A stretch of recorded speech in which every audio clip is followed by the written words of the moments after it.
So I would say that Danny and Carla are the best examples of what Mainers should be, which is very, very hardworking, highly principled, ethical, and fair in everything that they do. And following those principles have led to a very, very successful business enterprise and many, many very valuable personal relationships. To me, it's one of the great, quiet success stories in Maine business. Danny and Carla are just the epitome of what it is to be a strong partnership.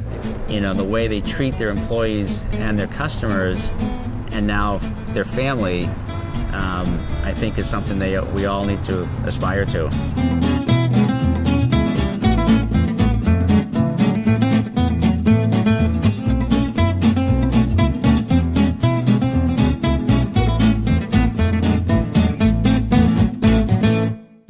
Both Danny and I were infantry officers when we graduated from West Point. At that point in time, Danny had already committed in his own mind to purchasing the hotel. So when we would go out to dinner sometimes, Danny would have to beg off because he was saving every last dime, and I mean literally every last dime, so that he could gather enough money for the down payment for the White House Inn.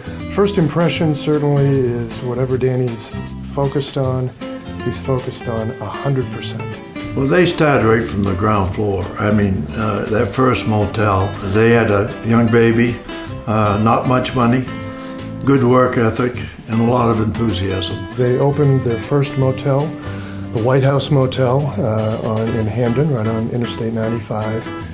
Danny talks about how Henry Page was someone that mentored him and helped him get started. I think he would look back on that initial business relationship that he had with Mr. Page as being one of the more important formulative business experiences that he had. And they moved right into the motel. They lived in 2 rooms and had their baby, and that was their home. It was very much chief cook and bottle washer. Danny did everything from running the motel and the office and maintenance upkeep, and Carla with room cleaning and that end of it, and hands-on, lived there and made a success out of it.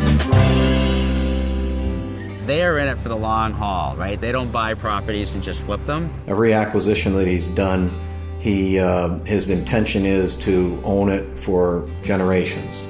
Yeah, today we're at Handman Academy, I call it the old Handman Academy, which is then purchased by the Lafayettes to kind of restore it, retain it, and it's actually our bank, Harvard Banking Trust, occupies, I call it the math and science wing, a big portion of the property. Danny rolled up his sleeves and bought that property when most of his expert advisors were telling him that he shouldn't.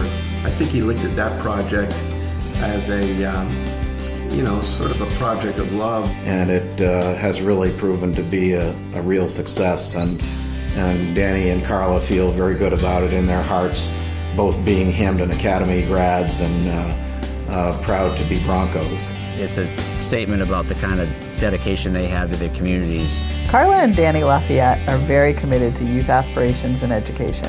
As director of the Maine 4-H Foundation, I have gotten to know Carla quite well.